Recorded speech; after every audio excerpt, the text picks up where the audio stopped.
जय माता दी। आप सभी भक्तों को, आप सभी भक्त मेरा प्रणाम स्वीकार करें। माता महाकाली धाम में आप सभी का स्वागत है।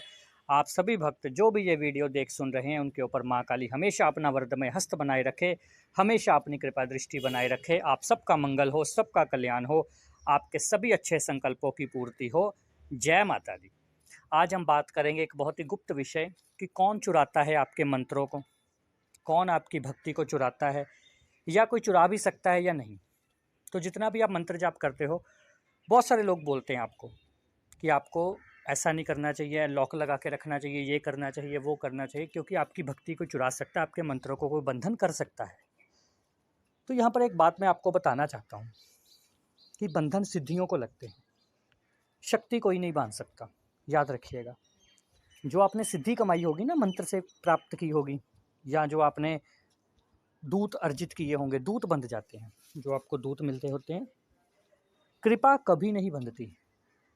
देवता की कृपा आपके ऊपर हमेशा रहेगी। दुनिया के किसी तांत्रिक की इतनी हैसियत नहीं, या किसी भक्त की इतनी हैसियत नहीं कि वो आपकी कृपा बांध सके, जो देव कृपा आपके साथ चल रही है। तो इसलिए हमेशा जब भी भक्ति करना, जब भी नाम जप करना, सिद्धि के लिए नहीं करना, देव कृपा प्राप्ति के लिए। जब देव कृपा प्राप्त होगी तो फिर आप हाथ जोड़कर किसी के लिए प्रार्थना भी कर दोगे, तो प्रार्थना में ही शक्ति आ जाएगी। मंत्र सिद्धि जरूरी होती है। वैसे आप तामसिक या परा अपरा सिद्धियाँ ये करने की कोशिश मत कीजिएगा। अप्सरा, यक्षिणी, कर्ण पिशाचिनी, डाकनी, प्रेत, महाप्रेत, भैरव, महाकाली की सिद्धि होती है, तो वो करने की कोशिश मत कीजिएगा। क्षेत्र देवताओं की सिद्धियाँ, सबल सिंह बावरी और पीर फकीर जो होते हैं, क्षेत्र देवी देवता, इन सब की सिद्धियाँ जो है वो करने की कोशिश मत करो। कोई लोग 41 दिन की सेवा उठाते हैं, वो सेवा अगर उठानी है तो दर्शन प्राप्ति उसका लक्ष्य रखना, तत्व प्राप्ति लक्ष्य मत रखना, सिद्धि प्राप्ति लक्ष्य मत रखना। क्योंकि सिद्धियों को बांधा जा सकता है। आपकी गद्दी, कई लोग बोला गद्दी बंध गई, जिसके लिए हम कोर्स स्पेशल चला रहे हैं कि जिन लोगों की गद्दियाँ बंध गई, भाई सवारियाँ आती थी, सवारियाँ रुक गई, तो वो सब सिद्धियाँ ही थी, उनको किसी ने बांध लिया। अगर वही उन्होंने मेहनत की होती, सही गुरु की दिशा निर्देश में चलकर, सही गुरु के उसमें चलकर उन्होंने संकल्प ही ये किया होता कि हमें कृपा प्राप्त करनी है, तो फिर कोई नहीं बांध सकता उनको। पर आज जिनकी गद्दियाँ बन चुकी है, तो हम तो सिखा रहे हैं, आप हमसे सीख सकते हो या गद्दी खुलवा भी सकते हो। फिर हम अच्छे तरीके से आपको सात्विक विधि से सिखाएंगे कि कैसे काम करना होता है, कैसे किसी का अच्छा करना होता है। मात्र प्रार्थना करने से, अर्जी लगाने से कैसे देवी देवता आपका काम करते हैं। तो ये बात आप याद रखें। आपके मंत्र जाप को चुरा सकते हैं ऐसा नहीं है। मंत्र जाप आपका कोई नहीं चुरा सकता, उसके प्रभाव को कम किया जा सकता है।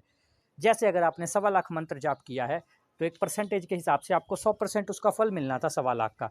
पर अगर कोई तांत्रिक आपके पीछे, भक्त आपके पीछे भड़ा है, तो वो नेगेटिविटी लगा देगा, तो उस मंत्र का आपको सिर्फ 20% मिलेगा। कई कई केसों में 20 भी नहीं मिलता, 1-2% ही फल मिलता है। वो मंत्र फिर कहाँ जाता है? मंत्र वही है, पर उसके आगे पर्दा आ गया है नेगेटिविटी का। जब आप किसी गुरु की शरण में जाकर अपनी हीलिंग करवाते हो, अपना ऑरा स्कैनिंग करवाते हो, हीलिंग अच्छे से करवाते हो, तो फिर वो पर्दा हटता है, तो आपको 100% फल फिर उसी मंत्र जाप का मिल जाता है। कैसे होता है? कई बार साधक बोलते हैं जी हमारी गद्दी लग रही थी, पर हमें 10 साल हो गए, अनुभव नहीं हो रहे, दर्शन नहीं हुए।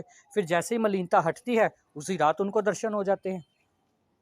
ये कैसे संभव है? ये इसीलिए संभव है क्योंकि उसमें भगवान की कृपा आ गई साथ में, उसमें भगवान की करुणा साथ में आ गई और मलिनता हट गई। तो मंत्रों को कोई नहीं चुरा सकता। सिद्धियों को बांधा जा सकता है, गद्दियों को बांधा जा सकता है, सवारियों को बांधा जा सकता है।